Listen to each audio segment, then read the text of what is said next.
ఇవాళ ఈవినింగ్ లోపల లేకుంటే రేపు ల్యాండ్ అక్విజిషన్ దాన్ని తీసుకోవడం జరుగుతుంది. ఫ్రెండ్స్, అమరావతిలోని సీడ్ యాక్సెస్ రోడ్లో ఉన్నాము. జస్ట్ ఒక 7 ఎకరాల భూమి ఇవ్వకపోవడం వల్ల ఎంత పెద్ద వివాదం ఇక్కడ నడుస్తుంది అనేది మీకు చూపించడానికి ఇక్కడ ఉన్నా. ఆచి చికెన్ మసాలా ఇదంతా కూడా సీడ్ యాక్సెస్ రోడ్. మీరు స్ట్రైట్గా మీకు అమరావతి గ్రామాల్లోకి వెళ్ళిపోతుంది. 21 నుంచి 23 కిలోమీటర్ల పొడవైన రోడ్డు ఇది అనమాట టోటల్గా. కానీ చూడండి, మధ్యలో సెంటు 2 సెంట్లు అలాగా కొంత భూభాగాలు ఇవ్వకపోవడం వల్ల ఎంత ఇబ్బంది అవుతుందో చూడండి. తాత్కాలికంగా ఇలా రౌండ్ తిప్పారన్నమాట. ఇప్పుడు ఆ స్ట్రైట్గా వచ్చిన వెహికల్స్ అన్నీ కూడా ఇలా రౌండ్ తిరిగి వస్తున్నాయి. మీకు ఇప్పుడు కారు వస్తుంది కదా, కారు చూస్తే మీకు క్లియర్గా అర్థమవుతుంది. ఇక్కడ దాకా స్ట్రైట్గా వచ్చేసి ఇక్కడ నుంచి పాపం అలా టోటల్గా తిరుగుతూ అది వెళ్ళాల్సి వస్తుంది. నిజానికి అది వెళ్ళాల్సింది ఈ రూట్లో, ఇక్కడ ఉన్నటువంటి స్ట్రైట్ రూట్లో ఇలా వెళ్ళిపోవాలి. కానీ ఇక్కడ ఈ భూమి ఇవ్వకపోవడం వల్ల ఇది ఇక్కడ ఆపేసి చూడండి, ఇక్కడ ఈ రోడ్డు ఆపేసి అలా రౌండ్ తిప్పి కట్టారు. మొత్తం ఈ చిన్న బిట్టు వేసేస్తే సీడ్ యాక్సెస్ రోడ్ కంప్లీట్ అయిపోతుంది ఇక్కడ.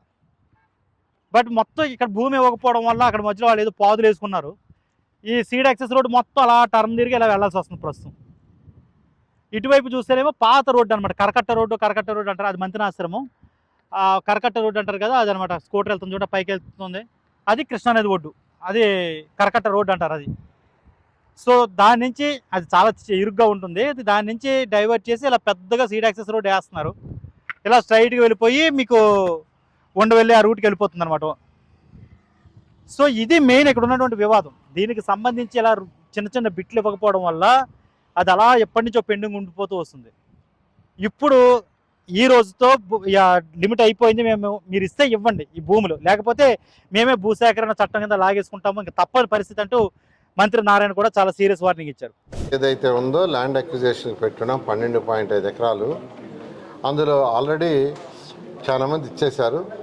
2.5 ఏకర్స్ యాక్చువల్గా ల్యాండ్ అక్విజిషన్కి ఇవాళ లాస్ట్ డేటు. ఇవాళ ఈవినింగ్ లోపల లేకుంటే రేపు ల్యాండ్ అక్విజిషన్ దాన్ని తీసుకోవడం జరుగుతుంది. వాళ్ళకి ఏదైతే కట్టాలో అమౌంట్ని డిపాజిట్ చేస్తుంది. అది కాకుండా మరొక 4.5 ఎకరాలు 9.3 ఇచ్చారు, కానీ 9.14 ఇవ్వాల. వాళ్ళని కూడా అడుగుతున్నాము. 2 రోజులు చూసి వాళ్ళు కానీ ఇవ్వకుంటే ఆ యొక్క 5 ఎకరాలను కూడా ల్యాండ్ అక్విజిషన్లో తీసుకుంటే సీడ్ యాక్సిడెంట్ పూర్తవుతుంది. ఎందుకంటే ఆల్రెడీ బ్రిడ్జ్ అయిపోయినాయి. ఈ స్టీల్ బ్రిడ్జ్ ఏదైతే ఉందో దాన్ని కంప్లీట్ చేశారు. మరొక 10 రోజుల్లో వాళ్ళు హ్యాండ్ ఓవర్ చేస్తామన్నారు. అయితే దానికి సంబంధించిన రోడ్డు కంప్లీట్ కావాలంటే ఈ 2.5 ఏకరు ఆ 5 ఏకర్స్ రావాలి. ఇవన్నీ మధ్యలో ఉండే బిట్లు. సో ఇవాళ ఈవినింగ్కి ఇప్పుడు కూడా రిక్వెస్ట్ చేస్తున్నాం, వాళ్ళు ఇస్తే ల్యాండ్ పూలింగ్గా తీసుకుంటాం, లేదు అంటే రేపు మార్నింగ్ వాళ్ళకి డిపాజిట్ చేయడం జరుగుతుంది. ఇంతవరకు ల్యాండ్ పూలింగ్ కింద మిగిలి ఉన్న భూములు ఇచ్చేయండి మాకు అంటే టోటల్గా 2.5 ఎకరాలు ఒక చోట, 4.5 ఎకరాలు ఒక చోట అనమాట. ఓవరాల్గా ఒక 7 ఎకరాల భూమి ఇది. అవి కూడా ఒకే చోట కంప్లీట్గా లేవు, మళ్ళీ అవి ముక్కల కింద ఉన్నాయి. దానివల్ల సీడ్ యాక్సెస్ నిర్మాణం పూర్తవడం లేట్ అవుతుంది. సరే, ఇంతవరకు ల్యాండ్ పూలింగ్ కింద ఇచ్చామని అడుగుతున్నారు. దానివల్ల ఏంటంటే వాళ్ళకి ఒకవేళ ఎకరం ఉంటే కనుక దానికి 1250 ఈ స్క్వేర్ యార్డ్స్ చెప్పిన వాళ్ళకి ఒక భూమి వేరే చోట ఇవ్వడం జరుగుతుంది. అక్కడ దాన్ని డెవలప్ చేసి ఇస్తారు. ఓవరాల్గా అయితే కనుక ఇప్పుడున్న లెక్కల ప్రకారం ఇచ్చినా కూడా దాని వాల్యూ భవిష్యత్తులో ఒక 4 కోట్ల వరకు వెళ్ళే అవకాశం ఉంటుంది, అంటే ఒక ఎకరం ఇస్తే కనుక అని వాళ్ళకి నచ్చజెప్పే ప్రయత్నం చేస్తున్నారు.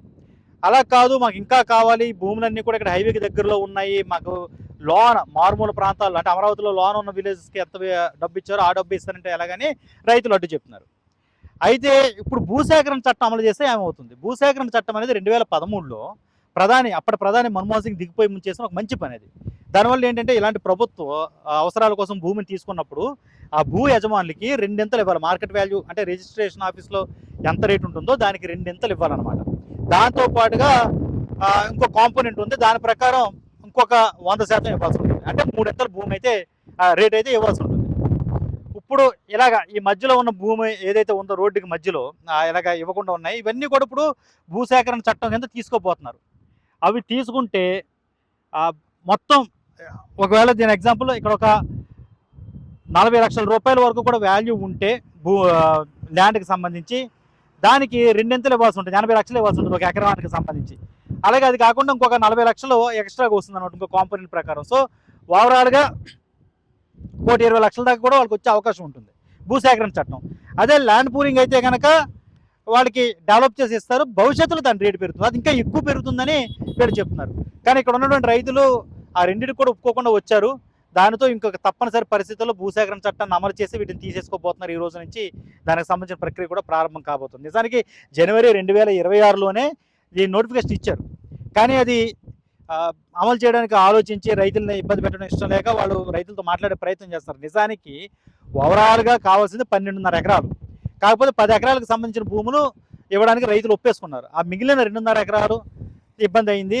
దానితో ఇంకొక 4.5 ఎకరాలు కావాలి. దానివల్ల ఏమవుతుందంటే ఎలివేటెడ్ కారిడార్ వచ్చి ఇప్పుడు సీడ్ యాక్సెస్ రోడ్ ఇలా స్ట్రైట్గా ఉండవల్లి దగ్గరికి వెళ్ళిపోతుంది కదా, అక్కడి నుంచి ఎలివేటెడ్ కారిడార్లో మీకు మణిపాల్ హాస్పిటల్ దాకా కూడా ఇంకొక రోడ్డు తయారవుతుంది. దానికి ఒక 4.5 ఎకరాల భూమి కావాల్సి ఉంటుంది అనమాట మధ్యలో. సో ఇవన్నీ రెడీ కావడానికి ఈ భూసేకరణ చట్టాన్ని అమలు చేయడానికి రెడీ అవుతున్నట్టుగా మంత్రి నారాయణ చెప్తున్నారు.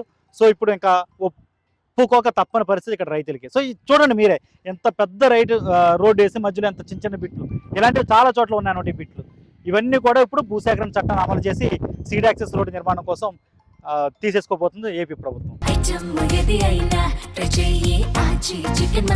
ఆచి చికెన్ మసాలా